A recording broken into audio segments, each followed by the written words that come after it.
ಚಳಿಯಲ್ಲಿ ಮೇಕೆ ಸಾಕಾಣಿಕೆ. ಪಕ್ಷಿಗಳ ಊರಿನಲ್ಲಿ ಟುನಿ ಹಾಗೂ ಚೋಟು ಇಬ್ರು ಮನೆ ಕೂಡ ಅಕ್ಕಪಕ್ಕದಲ್ಲೇ ಇತ್ತು. ಅವರಿಬ್ರು ಕೂಡ ಮೇಕೆಗಳನ್ನ ಸಾಕ್ತಾ ಇದ್ರು. ಮೇಕೆಗಳು ಅವರ ವ್ಯಾಪಾರಕ್ಕೋಸ್ಕರ ಮಾತ್ರ ಅಲ್ಲ, ಅವುಗಳನ್ನ ಸ್ವಂತ ಮಕ್ಕಳು ತರ ಅವರು ನೋಡ್ಕೊಳ್ತಿದ್ರು. ಟುನಿ ಹತ್ತಿರ 10 ಕಪ್ಪು ಮೇಕೆಗಳು ಇತ್ತು. ಚೋಟು ಹತ್ರ 10 ಬಿಳಿ ಮೇಕೆಗಳು ಇತ್ತು. ಆ ಬಿಳಿ ಮೇಕೆಗಳು ಎಷ್ಟು ಬಿಳಿಯಾಗಿತ್ತು ಅಂದ್ರೆ ದೂರದಿಂದ ನೋಡುವಾಗ್ಲೂ ಆ ಮೇಕೆಗಳು ಸರಿಯಾಗಿ ಕಾಣಿಸ್ತಿತ್ತು. ಯಾವಾಗ್ಲೂ ತರ ಬೆಳಗ್ಗೆನೆ ಎದ್ದು ಟುನಿ ಹಾಗೂ ಚೋಟು ಇಬ್ರು ಕೂಡ ಮನೆ ಕೆಲಸ ಹೊರಗಡೆ ಕೆಲಸ ಎಲ್ಲಾನು ಮುಗಿಸ್ಕೊಂಡು ಮಕ್ಕಳನ್ನ ಎಪ್ಸಿ ಮಕ್ಕಳನ್ನ ಶಾಲೆಗೆ ತಯಾರು ಮಾಡಿ ಮಕ್ಕಳೆಲ್ಲರೂ ಶಾಲೆಗೆ ವ್ಯಾನಲ್ಲಿ ಹೋದ್ಮೇಲೆ ಇವರಿಬ್ರು ಸ್ನಾನ ಮಾಡ್ಕೊಂಡು ಊಟ ಮಾಡಿ ಆಮೇಲೆ ಮೇಕೆಗಳನ್ನ ಕರ್ಕೊಂಡು ಯಾವಾಗ್ಲೂ ತರ ಅಡವಿಗೆ ಬರ್ತಾ ಇದ್ರು. ಇದು ಅವರ ದಿನಚರ್ಯೆ.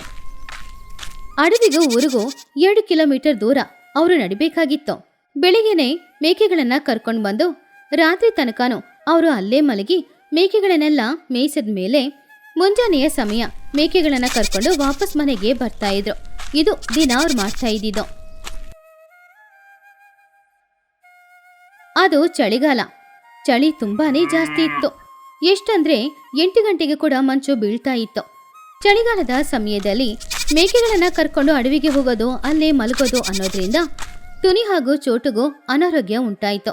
ಅವ್ರಿಗೆ ಕಾಲ್ ನೋವು ಜಾಸ್ತಿನೇ ಇತ್ತು. ಅವರಿಂದ ಸರಿಯಾಗಿ ನಡೆಯಕ್ಕೂ ಕೂಡ ಆಗ್ಲಿಲ್ಲ.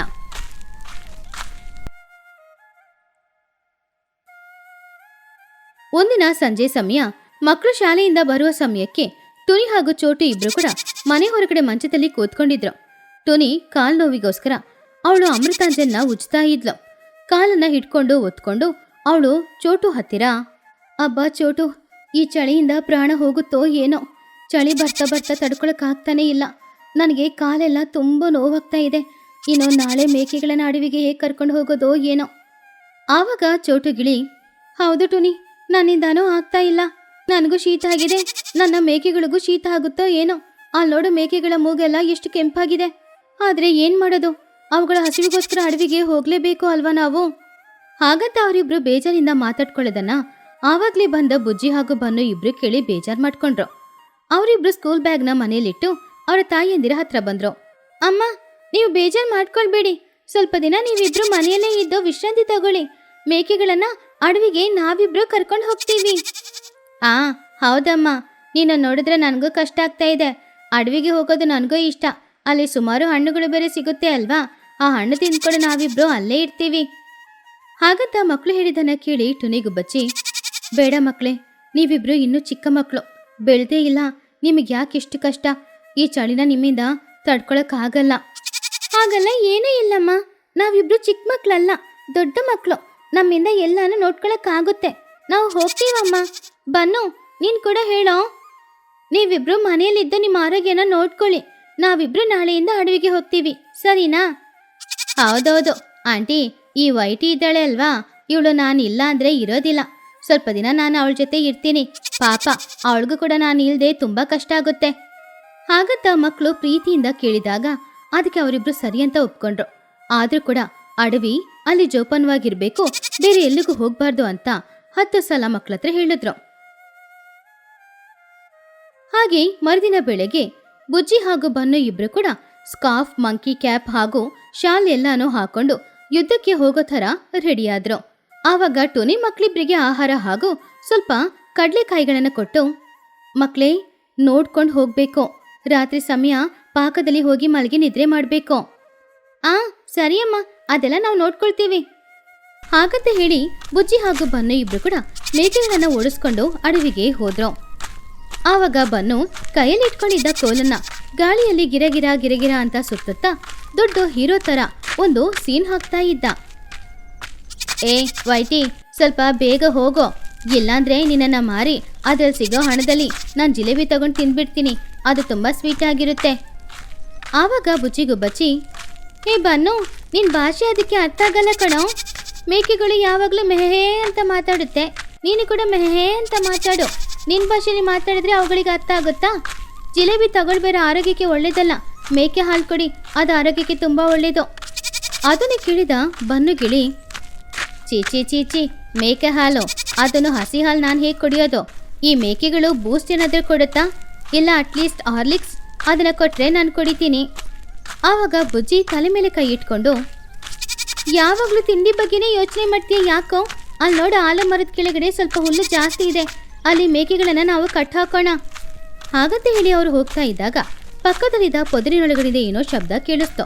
ಅದನ್ನು ಕೇಳಿ ಬನ್ನು ಅಂತೂ ತುಂಬಾನೇ ಹೆದರ್ಬಿಟ್ಟ. ಆವಾಗ ಬನ್ನು ಬುಜ್ಜಿ ಹತ್ರ, ಬುಜ್ಜಿ, ದೊಡ್ಡ ಪ್ರಾಣಿ ಏನೋ ಇದೆ ಅಂತ ಕಾಣಿಸ್ತಿದೆ. ಒಂದ್ ವೇಳೆ ಅದು ನನ್ನನ್ನು ಕಚ್ಚಿ ತಿಂದ್ಬಿಟ್ರೆ ಅದಕ್ಕೆ ನಾನು ಮೊದಲೇ ನನ್ನ ಹತ್ರ ಇರುವ ಕಡಲೆಕಾಯಿಗಳನ್ನ ಕೊಟ್ಟು ತಿನ್ನಕ್ಕೆ ಹೇಳಲಾ?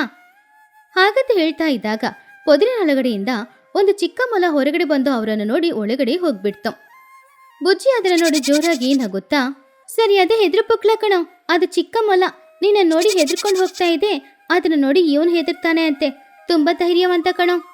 ಆವಾಗ ಬನ್ನು ಸ್ವಲ್ಪ ಅಡ್ಜಸ್ಟ್ ಮಾಡ್ಕೊಂಡು, ನಾನೇನೋ ಹೆದರ್ಲಿಲ್ಲ, ಪಾಪ ಆ ಮೊಲಕ್ಕೆ ಈ ಕಡಲೆಕಾಯಿಗಳನ್ನ ಕೊಡೋದಾ ಅಂತ ಯೋಚನೆ ಮಾಡ್ತಿದ್ದೆ. ಆದ್ರೆ ಅದು ನನ್ನ ನೋಡಿ ಹೆದರ್ಕೊಂಡು ಓಡ್ ಹೋಗಿದೆ ಅಂದ್ರೆ ನಾನು ಎಷ್ಟು ಭಯಂಕರವಾಗಿದ್ದೀನಿ ಅಲ್ವಾ? ಹಾಗಂತ ಮಾತಾಡ್ಕೊಂಡಿದ್ದಾಗ ಸಂಜೆ ಸಮಯನೂ ಆಯ್ತು. ಆವಾಗ ಮಕ್ಕಳಿಬ್ರು ಜೋಪಾನವಾಗಿ ಮೇಕೆಗಳನ್ನ ಓಡಿಸ್ಕೊಂಡು ಪಾಕದ ಹತ್ತಿರ ಬಂದ್ರು. ಮೇಕೆಗಳನ್ನ ಆ ಪಾಕದಲ್ಲಿ ಕಟ್ಟಾಕಿದ್ರು. ಅದರ ಸುತ್ತಮುತ್ತ ಒಂದು ಬೇಲಿ ಇತ್ತು. ಮಕ್ಕಳಿಬ್ರು ರಾತ್ರಿ ಸಮಯ ತಗೊಂಡ್ ಬಂದ ಆಹಾರನ ತಿಂದು ಆ ಪಾಕದ ಹೊರಗಡೆನೆ ಮಂಚ ಹಾಕೊಂಡು ಅಲ್ಲಿ ಆಕಾಶದಲ್ಲಿರುವ ನಕ್ಷತ್ರಗಳನ್ನ ನೋಡಿಕೊಂಡೇ ಮಲಗಿದ್ರು.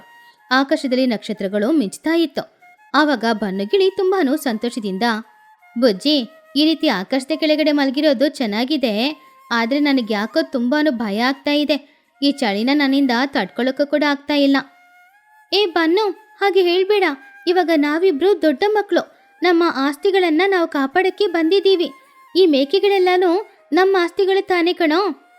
ಹಾಗಂತ ಹೇಳಿದಾಗ ಅವನು ಕೂಡ ಬಿಸ್ನೆಸ್ ಮ್ಯಾನ್ ತರ, ಹೌದು ಪಾರ್ಟ್ನರ್, ನಾವಿಬ್ರು ಇವಾಗ ಆಸ್ತಿಗೆ ಸ್ವಂತದವರು. ನನ್ನ ಬಿಳಿ ಮೇಕೆಗಳು ಫಾರಿನಿಂದ ಬಂದಿದೆ, ಅದಕ್ಕೆ ಬಿಳಿಯಾಗಿದೆ. ಆ ಮೇಕೆಗಳು ತುಂಬಾ ಸ್ಪೆಷಲ್, ನಿನಗೆ ಗೊತ್ತಿಲ್ಲ. ಹಾಗಂತ ಹೇಳಿದಾಗ ಬುಜ್ಜಿಗೂ ಬಚ್ಚಿ, ಹೌದಾ ಪಾರ್ಟ್ನರ್, ನನ್ನ ಮೇಕೆಗಳು ಇಂಡಿಯಾ ಮೇಕೆಗಳು. ಇಂಡಿಯಾ ಮೇಕೆಗಳಂದ್ರೆ ತುಂಬಾನೇ ಗ್ರೇಟ್. ನನ್ನ ಮೇಕೆಗಳು ಯಾವಾಗಲೂ ಮೆಹೆ ಅಂತಾನೆ ಕಿರ್ಚೋದು. ಸರಿ ಸರಿ, ನಾವೊಂದು ಬಿಸ್ನೆಸ್ ಸ್ಟಾರ್ಟ್ ಮಾಡೋಣವಾ? ಈ ಮೇಕೆಗಳನ್ನೆಲ್ಲ ಮಾರಿ ಒಂದು ಸ್ವೀಟ್ ಶಾಪ್ ಓಪನ್ ಮಾಡೋಣ. ಅದಕ್ಕೆ ಬುಜ್ಜಿ ಬನ್ನು ಸ್ವೀಟ್ ಶಾಪ್ ಅಂತ ಹೆಸರಿಡೋಣ. ನೀನು ಕ್ಯಾಶಿಯರ್ ಆಗಿರೋ, ಹಣನ ಲೆಕ್ಕ ಮಾಡ್ಕೊ. ನಾನು ಚೀಫ್ ಟೆಸ್ಟಿಂಗ್ ಆಫೀಸರ್ ಆಗಿರ್ತೀನಿ. ಸ್ವೀಟ್ಗಳು ಹೇಗಿದೆ ಅಂತ ಟೆಸ್ಟ್ ಮಾಡೋದು ನನ್ನ ಕೆಲಸ. ನೀನು ಟೆಸ್ಟಿಂಗ್ ಆಫೀಸರ್ ಆಗಿದ್ರೆ ನಾವು ಶಾಪ್ ಮುಚ್ಚಬೇಕಾಗುತ್ತೆ. ಎಲ್ಲಾನು ನೀನೇ ತಿಂದ್ಬಿಡ್ತೀಯ, ಕಸ್ಟಮರ್ಸ್ಗೆ ಏನೂ ಇರಲ್ಲ. ನಾವು ಮೇಕೆ ಹಾಲಿಂದ ಚೀಸ್ ತಯಾರು ಮಾಡೋಣ. ಆ ವ್ಯಾಪಾರ ತುಂಬಾನು ಚೆನ್ನಾಗಿರುತ್ತೆ ಅಲ್ವಾ? ಆ ಚೀಸ್ ಅಂದರೆ ಈ ಪೀಸಾ ಮೇಲೆ ಹಾಕ್ತಾರ ಅಲ್ವಾ, ಅದಂದ್ರೆ ಓಕೆ. ಆವಾಗ ದಿನ ನಾನೊಂದು ಪೀಸಾ ತಗೊಂಡು ತಿನ್ಬೋದು ಅಲ್ವಾ? ಹಾಗೆ ಮಕ್ಕಳಿಬ್ರು ಮಕ್ಕಳು ಥರನೂ ಮಾತಾಡ್ಕೊಂಡು ಬಿಸ್ನೆಸ್ ಮ್ಯಾನ್ ಥರನೂ ಮಾತಾಡ್ಕೊಂಡು ಮಲಗಿ ನಿದ್ರೆ ಮಾಡಿದ್ರು. ಹೀಗೆ 4 ದಿನಾನೂ ಕಳೀತು. ಮಕ್ಕಳಿಬ್ರು ತುಂಬಾನು ಜೋಪಾನವಾಗಿ ಮೇಕೆಗಳನ್ನ ನೋಡ್ಕೊಳ್ತಾ ಇದ್ರು. ದೊಡ್ಡವರು ಮೇಕೆಗಳನ್ನ ನೋಡ್ಕೊಳ್ಳೋ ಥರ ಪ್ರತಿದಿನ ಮೇಕೆಗಳನ್ನ ಅಡವಿಗೆ ಕರ್ಕೊಂಡು ಹೋಗೋದು, ಅವುಗಳನ್ನ ಜೋಪಾನವಾಗಿ ನೋಡ್ಕೊಳ್ಳೋದು, ಅವರನ್ನ ಅವರು ಜೋಪಾನವಾಗಿ ನೋಡ್ಕೊಳ್ಳೋದು, ಇದೇ ಮಕ್ಕಳು ಮಾಡ್ತಾ ಇದ್ದ ಕೆಲಸ. ಅದರಲ್ಲಿ ಅವರು ಸುಮಾರು ಪಾಠನೂ ಕಲ್ತ್ಕೊಳ್ತಿದ್ರು. ಹೀಗಿರುವಾಗ ಈ ಕಡೆ ಮನೆಯಲ್ಲಿ 4 ದಿನದಿಂದ ವಿಶ್ರಾಂತಿ ತಗೊಂಡಿದ್ರಿಂದ ಚೋಟು ಹಾಗೂ ಟುನಿಗೂ ಕಾಲ್ ನೋವು ಕಡಿಮೆ ಆಯ್ತು. ಅವ್ರಿಗೆ ಇವಾಗ ಮೈ ಹುಷಾರಾಗ್ತಾ ಇತ್ತು. ಅವರಿಬ್ರು ಸಂತೋಷದಲ್ಲಿದ್ರು. ನೋಡಿದ್ಯಾ ಚೋಟು, ಮಕ್ಕಳಿಬ್ರು ಚಿಕ್ಕ ಮಕ್ಕಳು ಅಂತ ಅನ್ಕೊಂಡ್ರೆ ದೊಡ್ಡವರು ತರ ಎಷ್ಟು ಚೆನ್ನಾಗಿ ನಮಗೆ ವಿಶ್ರಾಂತಿ ಕೊಟ್ಟು ಅವರಿಬ್ರು ಜೋಪಾನವಾಗಿ ಕೆಲಸ ಮಾಡ್ತಿದ್ದಾರೆ. ಹಾ, ನನ್ನ ಮಗ ಬನ್ನು ಯಾವಾಗಲೂ ತಿಂಡಿ ಪೋತು ಅಂತ ಅನ್ಕೊಂಡಿದ್ದೆ. ಆದ್ರೆ ಇಷ್ಟು ಒಳ್ಳೆ ಕೆಲಸ ಮಾಡಿ ನನಗೆ ವಿಶ್ರಾಂತಿ ಕೊಡ್ತಾನೆ ಅಂತ ಅನ್ಕೊಂಡಿರ್ಲಿಲ್ಲ. ಆವಾಗಲೇ ಅಡವಿಯಿಂದ ಬುಜ್ಜಿ ಬನ್ನು ಇಬ್ರು ಮೇಕೆಗಳನ್ನ ಓಡಿಸ್ಕೊಂಡು ಮನೆಗೆ ಬಂದ್ರು. ಅವರು ಮೇಕೆಗಳನ್ನೆಲ್ಲ ಪಾಕದಲ್ಲಿ ಕಟ್ ಹಾಕಿದ್ರು. ಮಕ್ಕಳೇ, ನೀವಿಬ್ರು ಇಷ್ಟು ದಿನ ನಮಗೆ ಮಾಡಿದ್ದು ದೊಡ್ಡ ಸಹಾಯ. ಇನ್ಮುಂದೆ ನೀವು ಅಡವಿಗೆ ಹೋಗೋದು ಬೇಡ, ನಾವಿಬ್ರು ಅಡವಿಗೆ ಹೋಗ್ತೀವಿ. ನೀವು ಓದೋದು ಮುಖ್ಯ. ನಾಳೆಯಿಂದ ನೀವಿಬ್ರು ಶಾಲೆಗೆ ಹೋಗಿ. ಆವಾಗ ಬನ್ನು ಸಂತೋಷದಿಂದ, ಅಮ್ಮಯ್ಯ, ಶಾಲೆಗೆ ಹೋದ್ರೆ ಬೆಂಚಲ್ಲಿ ಕೂತ್ಕೊಳ್ಬೋದು, ಇಲ್ಲಾಂದ್ರೆ ದಿನ ಇಡೀ ನಿಂತ್ಕೊಂಡಿರ್ಬೇಕು, ಕಾಲೆಲ್ಲ ನೋವಾಗುತ್ತೆ. ನನಗೆ ಮಾತ್ರ ಅಲ್ಲ, ಪಾಪ ವೈಟಿಗೂ ನೋವಾಗ್ತಾ ಇರ್ಬೋದು. ಅಮ್ಮ, ನಮಗೋಸ್ಕರ ಜಿಲೇಬಿ ಏನಾದರೂ ಮಾಡಿದ್ಯಾ? ಅಮ್ಮ, ನಮಗೆ ಕೆಲಸ ಇಷ್ಟ ಆಗಿದೆ ಅಮ್ಮ. ದಿನ ಪ್ರಕೃತಿಯ ಜೊತೆ ಕೂತ್ಕೊಳ್ಳೋದು ಚೆನ್ನಾಗಿದೆ. ನಮಗೆ ರಜೆ ಇರುವಾಗೆಲ್ಲ ನಾವೂ ಬರ್ತೀವಿ. ಆವಾಗ ನಿಮಗೂ ಕೂಡ ಸ್ವಲ್ಪ ಸಹಾಯ ಮಾಡಿದ ಹಾಗೆ ಇರುತ್ತೆ ಅಲ್ವಾ? ಆವಾಗ ಟುನಿ, ಸರಿ ಸರಿ, ಇವಾಗ ಹೋಗಿ ಫ್ರೆಶ್ ಆಗಿ ಬಿಸಿ ಬಿಸಿ ಬಜ್ಜಿ ಮಾಡಿಟ್ಟಿದ್ದೀನಿ. ಹಾಗೆ ಆ ಚಳಿಗಾಲದಲ್ಲಿ ತಾಯಿಯಂತ್ರಿಗೆ ಸಹಾಯ ಮಾಡಬೇಕು ಅಂತ ಮಕ್ಕಳು ಅವ್ರ ಕೆಲಸನ ಮಾಡಿದ್ರಿಂದ ಜೀವನದಲ್ಲಿ ಸುಮಾರು ಪಾಠಗಳನ್ನ ಅವರು ಕಲ್ತ್ಕೊಂಡ್ರು. ಹಾಗೆ ಜೀವನ ಪೂರ್ತಿ ಅವ್ರು ಕಲ್ತ್ಕೊಂಡ ಆ ಪಾಠನ ಅವರು ಮರಿಲೂ ಇಲ್ಲ. ಅತ್ತೆ ಸೊಸೆಯ ಅಡಿಗೆ. ಊರಿನಲ್ಲಿ ಒಂದು ಚಿಕ್ಕ ಗುಡಿಸಲಿನಲ್ಲಿ ಮಹಿ ಹಾಗೂ ಅವಳ ಸೊಸೆ ಟುನಿ ಜೊತೆ ಬಾಳ್ತಿದ್ಲು. ಮಹಿ ಮಗ ವಿದೇಶದಲ್ಲಿ ಕೆಲಸ ಮಾಡೋದ್ರಿಂದ ಅವಳಿಗೆ ತುಂಬಾ ಹೆಮ್ಮೆ ಅಂತ ಅನಿಸ್ತಾ ಇತ್ತು. ಆದ್ರೆ ತನ್ನ ಸೊಸೆ ಟುನಿ ಬಡಮನೆಯ ಹುಡುಗಿ, ಬರುವಾಗ ವರದಕ್ಷಿಣೆ ಏನು ತಗೊಂಡ್ ಬರ್ಲಿಲ್ಲ. ಆದ್ರಿಂದ ಪ್ರತಿದಿನ ಅವಳನ್ನ ಬೈಯಕ್ಕೆ ಏನಾದ್ರೂ ಒಂದು ಕಾರಣ ಹುಡುಕಿ ಬೈತಾ ಇದ್ಲು. ಆದ್ರೆ ಟುನಿ ಇದೆಲ್ಲಾನು ಸವಸ್ಕೊಳ್ತಿದ್ಲು. ಟುನಿ, ಏನಿದು ಬರ್ತಾ ಬರ್ತಾ ಅಡಿಗೆ ಸ್ವಲ್ಪನೂ ಚೆನ್ನಾಗಿಲ್ಲ. ನಿನಗೆ ಅಡಿಗೆ ಮಾಡೋಕೆ ಕೂಡ ಬರಲ್ವಾ? ಅತ್ತೆ, ನಾನು ಕಷ್ಟಪಟ್ಟು ನಿಮ್ಗೋಸ್ಕರ ಮಾಡಿದೆ. ಕಷ್ಟಪಟ್ಟಿಯಾ? ಏನ್ ಕಷ್ಟಪಟ್ಟೆ? ನಿನ್ ಮನೆಯಿಂದ ಬರುವಾಗ ಏನಾದ್ರೂ ತಗೊಂಡ್ ಬಂದಿಯಾ? ಕೈ ಬೀಸ್ಕೊಂಡು ಸುಮ್ನೆ ತಾನೇ ಬಂದೆ. ಇದ್ರಲ್ಲೇ ಅಡಿಗೆನೂ ಮಾಡಕ್ ಬರ್ತಾ ಇಲ್ಲ, ಇದ್ರಲ್ಲಿ ಕಷ್ಟಪಟ್ಲಂತೆ ಕಷ್ಟ. ಹಾಗಂತ ಹೇಳಿ ಮಹಿ ಹದ್ದು ಟುನಿನ ಬೈತಾ ಇದ್ಲು. ಹೀಗಿರುವಾಗ ಆ ದಿನ ರಾತ್ರಿ ಸಮಯ ಮಹಿ ಹದ್ದು ಮನೆ ಅಂಗಳದಲ್ಲಿ ಒಲೆ ಕಚ್ಚಿ ಅಲ್ಲಿ ಅವಳಿಗೋಸ್ಕರ ಅಡಿಗೆ ಮಾಡ್ತಾ ಇದ್ಲು. ಆ ರೀತಿ ಮಾಡೋದು ಯಾಕಂದ್ರೆ ಎಲ್ರೂ ನೋಡಿ ಟುನಿ ಸರಿಯಿಲ್ಲ ಅಂತ ಬೈಬೇಕನ್ನೋದಕ್ಕೋಸ್ಕರ. ಇಲ್ಲಿ ನೋಡು ಟುನಿ, ನೀನ್ ಮಾಡೋ ಅಡಿಗೆ ನನಗೆ ಸ್ವಲ್ಪನೂ ಇಷ್ಟನೇ ಆಗ್ತಾ ಇಲ್ಲ. ಅದಕ್ಕೆ ಇವತ್ತಿಂದ ಇಲ್ಲೇ ನನಗೋಸ್ಕರ ನಾನೇ ಅಡಿಗೆ ಮಾಡ್ಕೊಳ್ತೀನಿ. ಆವಾಗ ಟುನಿ ತುಂಬಾನು ಬೇಜಾರಿಂದ, ಅತ್ತೆ, ನೀವ್ ಈ ರೀತಿ ಮಾಡೋದು ನನಗೆ ತುಂಬಾ ಅವಮಾನ ಮಾಡ್ತಾ ಇದ್ದೀರಾ ನೀವು. ಹಾಗಂತ ಹೇಳಿ ಟುನಿ ತುಂಬಾ ಬೇಜಾರ್ ಮಾಡ್ಕೊಂಡ್ಲು. ಅದೇ ಬೇಜಾರಲ್ಲಿ ಹೋಗಿ ಮಲಗದ್ಲು. ಅವಳಿಗೆ ತವರ ಮನೆಗೆ ಹೋಗ್ಬೇಕು ಅಂತ ಅನ್ಸಿದ್ರು ಕೂಡ ಆ ಮನೆಯಲ್ಲಿ ತುಂಬಾ ಕಷ್ಟ ಹೋಗಕ್ಕಾಗಲ್ಲ. ತನ್ನ ತಾಯಿ ಪಡುವ ಕಷ್ಟನ ನೋಡಿ ಬುಜ್ಜಿಗುಬ್ಬಚ್ಚಿ ಕೂಡ ಬೇಜಾರ್ ಮಾಡ್ಕೊಳ್ತಿದ್ಲು. ಆವಾಗ ಟುನಿ ಅವಳ ಮನ್ಸಲ್ಲಿ, ಅಮ್ಮನ ಮನೆಗೆ ಹೋಗೋಣ ಅಂದ್ರೆ ಅದನ್ನೂ ಆಗಲ್ಲ, ಇಲ್ಲಿನೂ ನೆಮ್ಮದಿಯಿಂದ ಬಾಳಕ್ಕಾಗ್ತಿಲ್ಲ. ನನ್ ಗಂಡ ಯಾವಾಗ ಊರಿಂದ ಬರ್ತಾರೋ ಗೊತ್ತಿಲ್ಲ, ಏನೋ ನನ್ ಜೀವನ. ಹೀಗಿರುವಾಗ ಒಂದಿನ ಟುನಿ ಬೆಳಗ್ಗೆ ನದಿ ತೀರದಲ್ಲಿ ಕೂತ್ಕೊಂಡು ಅವಳ ಜೀವನದ ಬಗ್ಗೆ ಬೇಜಾರ್ ಮಾಡ್ಕೊಳ್ತಿದ್ಲು. ಆವಾಗ್ಲೇ ಅವಳ ಗೆಳತಿಯಾದ ಚೋಟಿಗಿಳಿ ಅಲ್ಲಿಗೆ ಬಂದ್ಲು. ಟುನಿ, ಏನಿದು ಇಲ್ಲಿ ಕೂತ್ಕೊಂಡು ಏನ್ ಮಾಡ್ತಾ ಇದೀಯಾ? ಅರೆ ಚೋಟು, ನೀನ್ ಯಾವಾಗ ಬಂದೆ? ನಾನ್ ನಿನ್ನೆನೇ ಬಂದೆ, ಇವಾಗ ನಿನ್ನ ನೋಡೋದಕ್ಕೋಸ್ಕರ ಬರ್ತಿದ್ದೀನಿ. ಆವಾಗ ಚೋಟು ನಿನ್ನೆ ಮಹಿ ಹದ್ದನ್ನ ಭೇಟಿಯಾದಾಗ ಏನ್ ನಡೀತೋ ಅದನ್ನ ಹೇಳಿದ್ಲು. ಟುನಿ, ನಿನ್ನೆ ನಿನ್ನ ನೋಡೋದಕ್ಕೋಸ್ಕರ ನಿನ್ ಮನೆಗ್ ಬಂದ್ನಾ? ಆವಾಗ ನಿಮ್ಮ ಅತ್ತೆ ಮಹಿನೇ ಮನೆಯಿಂದ ಹೊರಗಡೆ ಬಂದ್ರು. ಯಾರ್ ನೀನು? ಯಾಕೆ ಟುನಿನ ನೋಡಕ್ ಬಂದಿದೀಯಾ? ಓಹೋ, ಅವಳ ಜೀವನನ ಹಾಳು ಮಾಡೋದಕ್ಕೋಸ್ಕರ ಬಂದಿದೀಯಾ? ಹೇಗೋ ಅವಳ ಗಂಡ ದುಬೈಯಲ್ಲಿ ಇದ್ದಾನೆ, ಅತ್ತೆ ಮಾತ್ರ ಜೊತೆಗಿದ್ದಾರೆ. ಏನಾದ್ರೂ ಮಾಡಿ ಆ ಅತ್ತೆನ ಮನೆ ಬಿಟ್ಟು ಹೊರಗಡೆ ಕಳ್ಸಿದ್ರೆ ನೀನು ನೆಮ್ಮದಿಯಿಂದ ಬಾಳ್ತೀಯಾ ಅಂತ ಐಡಿಯಾ ಕೊಡಕ್ಕೆ ಬಂದಿದೀಯಾ? ನಿಮ್ಮಂತವನ್ನ ಮನೆಯೊಳಗಡೆ ಬಿಡ್ಲೇಬಾರ್ದು. ಹಾಗಂತ ಹೇಳಿ ನನ್ನ ಬೈದು ಕಳಿಸ್ಬಿಟ್ರು ಗೊತ್ತಾ? ಅಯ್ಯೋ ಹೌದಾ ಚೋಟು, ನಮ್ಮ ಅತ್ತೆ ಬಗ್ಗೆ ನಿನಗೆ ಗೊತ್ತಲ್ವಾ, ಬಿಟ್ಬಿಡೋ. ನಿಮ್ಮ ಅತ್ತೆ ಬಗ್ಗೆ ನನಗೆ ಚೆನ್ನಾಗಿ ಗೊತ್ತು. ಏನ್ ಮಾಡೋದು, ನಿನ್ನ ನೋಡಿದ್ರೇನೆ ನನಗೆ ತುಂಬಾ ಕಷ್ಟ ಆಗ್ತಾ ಇದೆ. ಸಿಟಿಯಲ್ಲಿ ಈ ರೀತಿ ಯಾರೂ ಇರಲ್ಲ. ಅತ್ತೆಂದ್ರನ್ನ ಮನೆಯೊಳಗಡೆ ಸೇರ್ಸೋದು ಇಲ್ಲ ಸೊಸೆಂದ್ರು. ಇದೆಲ್ಲ ಯಾಕೆ ಗೊತ್ತಾ? ಏನೋ ನನಗೆ ಗೊತ್ತಿಲ್ಲ ಯಾಕೆ ಇವಾಗ ಇದೆಲ್ಲ. ಇವಾಗ ನಾನು ಬುಜ್ಜಿನೂ ನೋಡ್ಬಿಟ್ಟು ಬಂದೆ. ಆಂಟಿ, ನಮ್ಮಮ್ಮ ನದಿ ತೀರದಲ್ಲಿ ಇದ್ದಾರೆ. ಅಮ್ಮ ತುಂಬಾ ಬೇಜಾರಲ್ಲಿ ಇದ್ದಾರೆ. ನೀವು ಹೇಗಾದ್ರೂ ಅವ್ರ ಕಷ್ಟನ ಸ್ವಲ್ಪ ಸರಿ ಮಾಡಿ. ಅವಳು ಹೇಳಿದನ ಕೇಳಿ ನನ್ನ ಕಣ್ಣಲ್ಲಿ ಕಣ್ಣೀರ್ ಬಂತು ಗೊತ್ತಾ? ಪಾಪ ನಿನಗೋಸ್ಕರ ಎಷ್ಟು ಬೇಜಾರ್ ಮಾಡ್ಕೊಳ್ತಾ ಇದ್ದಾಳೆ. ಅದಕ್ಕೆ ನಿನ್ ಜೀವನನ ಸರಿ ಮಾಡಕ್ಕೆ ಐಡಿಯಾ ಕೊಟ್ಬಿಟ್ಟು ಹೋಗಕ್ ಬಂದಿದ್ದೀನಿ. ಟುನಿ, ನೀನು ದಿನ ಈ ರೀತಿ ಬೇಜಾರ್ ಮಾಡ್ಕೊಂಡಿದ್ರೆ ಯಾವುದೇ ಲಾಭನೂ ಇಲ್ಲ. ನಾಳೆ ರಾತ್ರಿ ಸಮಯ ನೀನು ನಿಮ್ಮ ಅತ್ತೆಗಿಂತ ಮುಂಚೆನೆ ಹೊರಗಡೆ ಹೋಗಿ ಅಡಿಗೆ ಮಾಡು, ಸರಿನಾ? ಏನ್ ಹೇಳ್ತಾ ಇದೆಯಾ ಚೋಟು? ಅವ್ರು ಹೊರಗಡೆ ಅಡಿಗೆ ಮಾಡಿದ್ರೆ ನನಗೆ ಅವಮಾನ ಆಗ್ತಾ ಇದೆ. ಇದ್ರಲ್ಲಿ ನಾನು ಬೇರೆನಾ? ಅಯ್ಯೋ ಟುನಿ, ಅವಮಾನ ಎಲ್ಲಾನು ಬಿಡು. ನಿನಗೆ ಅವಮಾನ ಆಗ್ಬೇಕು ಅಂತ ತಾನೇ ನಿಮ್ಮ ಅತ್ತೆ ಆ ರೀತಿ ಮಾಡೋದು. ನನಗೆ ಇದ್ರಲ್ಲಿ ಏನೋ ಅವಮಾನ ಇಲ್ಲ. ನಾನೇ ಕೂತ್ಕೊಂಡು ಹೊರಗಡೆ ಅಡಿಗೆ ಮಾಡ್ತೀನಿ ಅಂತ ನಿಮ್ಮ ಅತ್ತೆಗೆ ನಿರೂಪಣೆ ಮಾಡು. ಟುನಿ ಆಶ್ಚರ್ಯದಿಂದ, ಹಾಗೆ ಮಾಡಿದ್ರೆ ಅವ್ರು ಬದ್ಲಾಗ್ತಾರ? ನನಗೆ ನಂಬಿಕೆ ಇಲ್ಲ. ಬದ್ಲಾಗ್ತಾರೆ ಟುನಿ. ಅವ್ರು ಈ ರೀತಿ ಮಾಡೋದೆಲ್ಲ ನಿನಗೂ ಅವ್ರಿಗೂ ಜಗಳ ಬರ್ಬೇಕು, ನಿನ್ನನ್ನ ಮನೆ ಬಿಟ್ಟು ಕಳಿಸ್ಬೇಕು ಅನ್ನೋದಕ್ಕೋಸ್ಕರ. ಆದ್ರೆ ನೀನು ಅವ್ರ ಜೊತೆ ಜಗಳ ಮಾಡ್ಬೇಡ. ಈ ರೀತಿ ಏನಾದ್ರೂ ಮಾಡಿದ್ರೆ ಏನಪ್ಪ ಇವಳು ಏನೇ ಜಗಳ ಮಾಡಿದ್ರು ನಮ್ ದಾರಿಗೆ ಬರ್ತಾ ಇದ್ದಾಳೆ ಹೊರತು ಅವಳ ಮನೆ ಬಿಟ್ಟು ಹೋಗೋದಿಲ್ಲ ಅಂತ ಅಂದ್ಕೊಳ್ತಾರೆ. ಹಾ, ಇದು ಒಳ್ಳೆ ಐಡಿಯಾನೇ ಚೋಟು. ನಿಜವಾಗ್ಲೂ ನೀನ್ ಕೊಟ್ಟ ಐಡಿಯಾ ತುಂಬಾ ಚೆನ್ನಾಗಿದೆ. ಸರಿ ಸರಿ, ಹಾಗಾದ್ರೆ ನೀನ್ ಹೇಳಿದ ಹಾಗೇನೆ ನಾನ್ ಮಾಡ್ತೀನಿ. ಹಾಗಂತ ಹೇಳಿ ಎಲ್ಲ ಕೆಲ್ಸನ ಮುಗಿಸ್ಕೊಂಡು ಟುನಿಗುಬ್ಬಚ್ಚಿ ಅಲ್ಲಿಂದ ಮನೆಗೆ ಹೋದ್ಲು.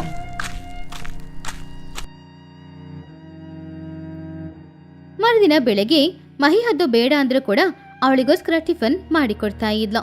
ಆ ದಿನ ರಾತ್ರಿ ಸಮಯ ಟುನಿಗೆ ಇಷ್ಟ ಇಲ್ಲ ಅಂದ್ರೂ ಕೂಡ ಅವಳು ಒಲೆನ ಮನೆ ಅಂಗಳದಲ್ಲಿ ಇಟ್ಟು ಅಲ್ಲೇ ಅಡಿಗೆ ಮಾಡಕ್ಕೆ ಶುರು ಮಾಡಿದ್ಲು. ಆವಾಗ ಟುನಿ ಅವಳ ಮನ್ಸಲ್ಲಿ, ನನಗೆ ಈ ರೀತಿ ಹೊರಗಡೆ ಇದ್ದು ಅಡಿಗೆ ಮಾಡೋದ್ರಲ್ಲಿ ಇಷ್ಟನೇ ಇಲ್ಲ. ಆದ್ರೆ ನಮ್ಮ ಅತ್ತೆ ಬದಲಾಗೋದಕ್ಕೋಸ್ಕರನೇ ಈ ರೀತಿ ಮಾಡ್ತಾ ಇದ್ದೀನಿ. ಹೀಗಿರುವಾಗ ಹೊರಗಡೆ ಬಂದ ಮಹಿಹದ್ದು ಅದನ್ನ ನೋಡಿ ಆಶ್ಚರ್ಯಪಟ್ಲು. ಟುನಿ, ಏನ್ ಮಾಡ್ತಾ ಇದೀಯಾ? ಯಾಕಿಲ್ಲಿ ಅಡಿಗೆ ಮಾಡ್ತಾ ಇದೀಯಾ? ಒಳಗಡೆ ಸ್ಟವ್ ಇದೆ ಅಲ್ವಾ, ಅಲ್ಲಿ ಹೋಗಿ ಅಡಿಗೆ ಮಾಡು. ಆದ್ರೆ ಟುನಿ ಯಾವುದೇ ಉತ್ತರನೂ ಕೊಡದೆ ಅಡಿಗೆ ಮಾಡ್ತಾನೆ ಇದ್ಲು. ಏನೋ ನನ್ ಮಾತಿಗೆ ಬೆಲೆ ಇಲ್ವಾ? ಮಾತಾಡ್ತಾನೆ ಇದೀನಿ, ನಿನ್ ಪಾಡಿಗೆ ನೀನು ಅಡಿಗೆ ಮಾಡ್ತಾನೆ ಇದೀಯಾ? ಆವಾಗ ಮಹಿಹದ್ದು ಅವಳ ಮನ್ಸಲ್ಲಿ, ಏನಿದು, ನಾನು ಹೊರಗಡೆ ಅಡಿಗೆ ಮಾಡಿ ಇವಳನ್ನ ಅವಮಾನ ಮಾಡೋಣ ಅಂತ ನೋಡಿದ್ರೆ ಇವಳು ಅದೇ ಕೆಲಸ ಮಾಡಿ ನನಗೆ ಅವಮಾನ ಮಾಡ್ತಾ ಇದ್ದಾಳ. ಇವಳು ಏನೋ ಒಂದು ಪ್ಲಾನ್ ಹಾಕಿದಾಳಂತ ಅನಿಸ್ತಿದೆ. ಹೀಗಿರುವಾಗ ಮರುದಿನ ಬೆಳಗ್ಗೆ ಹಣ್ಣು ವ್ಯಾಪಾರ ಮಾಡ್ಕೊಂಡು ಕುಹುಬಾತು ಆ ಕಡೆ ಬರ್ತಾ ಇತ್ತು. ಆವಾಗ ಮಹಿಹದ್ದು ಮನೆಯಂಗಳದಲ್ಲಿ ಕೂತ್ಕೊಂಡು ಅಡಿಗೆ ಮಾಡ್ತಾ ಇರೋದನ್ನ ನೋಡಿ, ಏನ್ ಮಹಿ, ಟುನಿ ಇಲ್ವಾ? ನೀನ್ ಯಾಕೆ ಎಲ್ಲಿ ಒಲೆ ಇಟ್ಟು ಅಡಿಗೆ ಮಾಡ್ತಿದೀಯಾ? ಆವಾಗ ಮಹಿಹದ್ದು, ನೀನ್ ಬೇರೆ ಅವಳ ಬಗ್ಗೆ ನನ್ನ ಹತ್ರ ಕೇಳ್ಬೇಡ. ಅವಳು ಎಲ್ಲಿ ನನಗೆ ಮರ್ಯಾದೆ ಕೊಡ್ತಾ ಇದ್ದಾಳೆ, ಒಳಗಡೆ ಮಲಗಿರ್ಬೋದೇನೋ. ಹೌದಾ? ನಿನ್ನೆ ರಾತ್ರಿ ನಾನು ಇಲ್ಲಿ ಬರುವಾಗ ನೋಡ್ದೆ ಟುನಿ ಇಲ್ಲೇ ಅಡಿಗೆ ಮಾಡ್ತಾ ಇದ್ಲೋ. ಹಾಗಂತ ಅವರಿಬ್ರು ಮಾತಾಡ್ತಾ ಇದ್ದಾಗ ಲೂಸಿ ಪಾರಿವಾಳ ಅಲ್ಲಿಗೆ ಬಂದು ಮಹಿ ಹತ್ರ ಈ ರೀತಿ ಹೇಳಿದ್ಲು.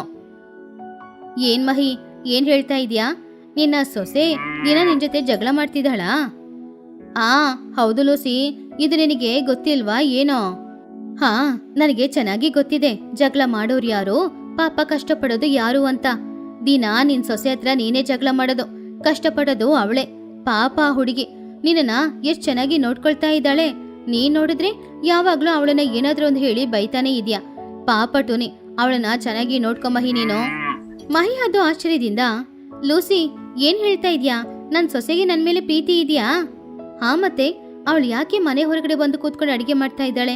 ಅವಳಿಗೆ ಇಷ್ಟನೇ ಇಲ್ದೇ ಇರೋ ವಿಷಯ ಅದು, ಆದ್ರೂ ಮಾಡ್ತಾ ಇದ್ದಾಳೆ ಅಂದ್ರೆ ನೀನು ಒಲೆಯಲ್ಲಿ ಕಷ್ಟಪಟ್ಟು ಅಡಿಗೆ ಮಾಡೋದು ಬೇಡ ಅನ್ನೋದಕ್ಕೋಸ್ಕರ, ಸಮಯಕ್ಕೆ ಸರಿಯಾಗಿ ನಿನಗೆ ಊಟ ಕೊಡ್ಬೇಕು ಅನ್ನೋದಕ್ಕೋಸ್ಕರ. ಅವಳು ಅಡಿಗೆ ಮಾಡಿದ್ರೆ ನೀನ್ ತಿನ್ನಲ್ಲ, ಅದಕ್ಕೆ ಬೇಗ ಬೇಗ ಒಲೆಯಲ್ಲಿ ಮಾಡ್ತಾ ಇರೋದು. ಆ ದಿನ ರಾತ್ರಿ ಸಮಯ ಟುನಿಗೂ ಬಚ್ಚಿ ಹೊರಗಡೆ ಒಲೆ ಕತ್ತಿಸ್ತಾ ಇದ್ದಾಗ ಮಹಿಹದ್ದು ಅವಳನ್ನ ತಡದ್ಲು. ಟುನಿ, ಇಲ್ಲಿ ಅಡಿಗೆ ಮಾಡ್ಬೇಡ, ಒಳಗಡೆ ಹೋಗೋ ನೀನು. ಬೇಡ ಅತ್ತೆ, ಇಲ್ಲಿ ಮಾಡಿದ್ರೆ ನಿಮ್ಗೆ ಇಷ್ಟ ಆಗುತ್ತೆ, ನೀವು ಊಟ ಮಾಡ್ಬೇಕು, ಅದ್ರಿಂದನೇ ನಾನು ಮಾಡ್ತಾ ಇರೋದು. ಅಯ್ಯೋ ಟುನಿ, ಹಾಗೆಲ್ಲ ಏನಿಲ್ಲ, ನೀನು ಒಳಗಡೆ ಸ್ಟವ್ ಅಲ್ಲೇ ಅಡಿಗೆ ಮಾಡು. ಅರ್ಧ ಗಂಟೆ ಲೇಟ್ ಆದ್ರೂ ಪರವಾಗಿಲ್ಲ, ನಾನು ಅದನ್ನೇ ತಿಂತೀನಿ. ನೀನು ನನ್ನ ಅವಮಾನ ಮಾಡೋದಕ್ಕೋಸ್ಕರ ಇಲ್ಲಿ ಅಡಿಗೆ ಮಾಡ್ತಿದ್ಯಾ ಅಂತ ಅಂದ್ಕೊಂಡೆ, ಆದ್ರೆ ನನ್ ಮೇಲಿರೋ ಪ್ರೀತಿಯಿಂದ ಅಂತ ನನಗೆ ಗೊತ್ತಿರ್ಲಿಲ್ಲ. ಆವಾಗ ಟುನಿ ಅಳುತ್ತಾ, ಅತ್ತೆ, ನಿಮ್ ಮೇಲೆ ನನಗೆ ಪ್ರೀತಿ ಇದೆ, ಆದ್ರೆ ನೀವೇ ಅದನ್ನ ಅರ್ಥ ಮಾಡ್ಕೊಳ್ಳದೆ ಯಾವಾಗ್ಲೂ ಜಗಳ ಮಾಡ್ತಿರೋದು. ನನ್ಗೆ ಅರ್ಥ ಆಯ್ತಮ್ಮ, ನನ್ ಸೊಸೆ ನನ್ ಮೇಲೆ ಎಷ್ಟು ಪ್ರೀತಿ ಇಟ್ಕೊಂಡಿದ್ದಾಳೆ ಅನ್ನೋದು ಇವಾಗ ಗೊತ್ತಾಯ್ತು. ನನ್ ಮಗ ನನ್ನನ್ನು ಬಿಟ್ಬಿಟ್ಟು ದುಬೈಗೆ ಹೋಗ್ಬಿಟ್ಟ, ಏನು ಹೇಳಕ್ಕಾಗ್ಲಿಲ್ಲ. ಅವನಿಲ್ದೆ ನಾನು ಕಷ್ಟಪಟ್ಟು ಬಾಳ್ತಾ ಇದ್ದೀನಿ. ಇವಾಗ ನೀನ್ ಮಾತ್ರ ನನ್ನ ಜೊತೆ ಇರೋದು. ನೀನು ಕೂಡ ನನ್ನನ್ನ ಮನೆ ಬಿಟ್ಟು ಹೊರಗಡೆ ಕಳಿಸ್ಬಿಟ್ರೆ ಆವಾಗ ನಾನು ಎಲ್ಲಿಗಂತ ಹೋಗೋದು ಹೇಳು? ಅದಕ್ಕೆ ಮೊದ್ಲಿಂದನೇ ನಿನ್ನ ಹತ್ರ ನಾನು ಕಠಿಣವಾಗಿ ನಡ್ಕೊಳ್ತಿದ್ದೆ. ನಿನಗೆ ನನ್ನ ಮೇಲೆ ಭಯ ಬರಬೇಕು, ನನ್ನನ್ನು ನೀನು ಮನೆ ಬಿಟ್ಟು ಹೊರಗಡೆ ಕಳಿಸ್ಬಾರ್ದು ಅಂತ ಅಂದ್ಕೊಂಡೆ. ನಾನು ಹೊರಗಡೆ ಹೋಗ್ಬಿಟ್ರೆ ನನಗೆ ಅಂತ ಯಾರಿದ್ದಾರೆ ಹೇಳಿ? ಇವಾಗ ಬುಜ್ಜಿ ನೀನು ಇರೋದ್ರಿಂದಾನೇ ಈ ಜೀವನ ನಾನು ಬಾಳ್ತಾ ಇರೋದು. ನನ್ನ ಮಗ ಯಾವಾಗ ಬರ್ತಾನೋ ಗೊತ್ತಿಲ್ಲ, ನೀವೇ ಅಲ್ವಾ ನನ್ನ ಪ್ರಪಂಚ. ಆವಾಗ ಟುನಿ ಅಳುತ್ತಾ, ಅಯ್ಯೋ ಅತ್ತೆ, ನನ್ನ ಗಂಡನ ತಾಯಿ ನೀವು, ನಿಮ್ಮನ್ನ ಮನೆ ಬಿಟ್ಟು ನಾನು ಹೇಗೆ ಕಳಿಸ್ತೀನಿ ಹೇಳಿ ಅತ್ತೆ? ಹೌದಮ್ಮ, ಆ ವಿಷಯ ನನಗೆ ಇವಾಗ ಅರ್ಥ ಆಯ್ತು, ನನ್ನನ್ನು ದಯವಿಟ್ಟು ಕ್ಷಮಿಸ್ಬಿಡು. ಹಾಗಂತ ಹೇಳಿ ಆ ದಿನದಿಂದ ಮಹಿಹದ್ದು ಟುನಿ ಹತ್ರ ಜಗಳ ಮಾಡೋದನ್ನ ನಿಲ್ಲಿಸ್ಬಿಟ್ಲು. ಟುನಿನು ಮನೆ ಹೊರಗಡೆ ಅಡಿಗೆ ಮಾಡ್ತಾ ಇರ್ಲಿಲ್ಲ, ಮನೆ ಒಳಗಡೆನೆ ಟುನಿ ಮಹಿ ಅಡಿಗೆ ಮಾಡ್ತಿದ್ರು. ಆಮೇಲೆ ಒಟ್ಟಿಗೆ ಹೊರಗಡೆ ಅಂಗಳದಲ್ಲಿ ಕೂತ್ಕೊಂಡು ಎಲ್ಲರೂ ಸಂತೋಷವಾಗಿ ಊಟ ಮಾಡ್ತಾ ಇದ್ರು. ಅಮ್ಮ, ಅಜ್ಜಿ, ಇವತ್ತು ಊಟ ತುಂಬಾ ಚೆನ್ನಾಗಿದೆ, ನೀವಿಬ್ರು ಸಂತೋಷವಾಗಿದ್ದೀರಾ ಅಲ್ವಾ? ಅದಕ್ಕೆ ಇಷ್ಟು ಚೆನ್ನಾಗಿದೆ ಏನೋ. ಹೌದು ಬುಜ್ಜಿ, ನೀನು ಹೇಳಿದ್ದು ನಿಜಾನೇ, ಸಂತೋಷದಲ್ಲಿ ಅಡಿಗೆ ಮಾಡಿದ್ರೆ ರುಚಿಯಾಗಿರುತ್ತೆ. ಈ ಕಥೆಯಲ್ಲಿರುವ ನೀತಿ ಏನು ಅಂದ್ರೆ, ಆಸ್ತಿ ಹಣ ಮಾತ್ರ ಮುಖ್ಯವಲ್ಲ ಜೀವನಕ್ಕೆ. ಒಳ್ಳೆ ಬಂಧಗಳು, ನಮ್ಮ ಮೇಲೆ ಪ್ರೀತಿ ಇಟ್ಕೊಂಡಿರೋರು, ಇವರೇ ನಮ್ಮ ದೊಡ್ಡ ಆಸ್ತಿ. ಅಂಥವರ ಮಧ್ಯದಲ್ಲಿ ಬಾಳಕ್ಕೆ ನಾವು ಅದೃಷ್ಟನೂ ಮಾಡಿರ್ಬೇಕು. ಅಂಥವರ ಮನಸ್ಸಿಗೆ ನಾವು ಗಾಯನೂ ಮಾಡಬಾರ್ದು. ಆವಾಗಲೇ ನಮ್ಮ ಜೀವನ ತುಂಬ ಚೆನ್ನಾಗಿರೋದು.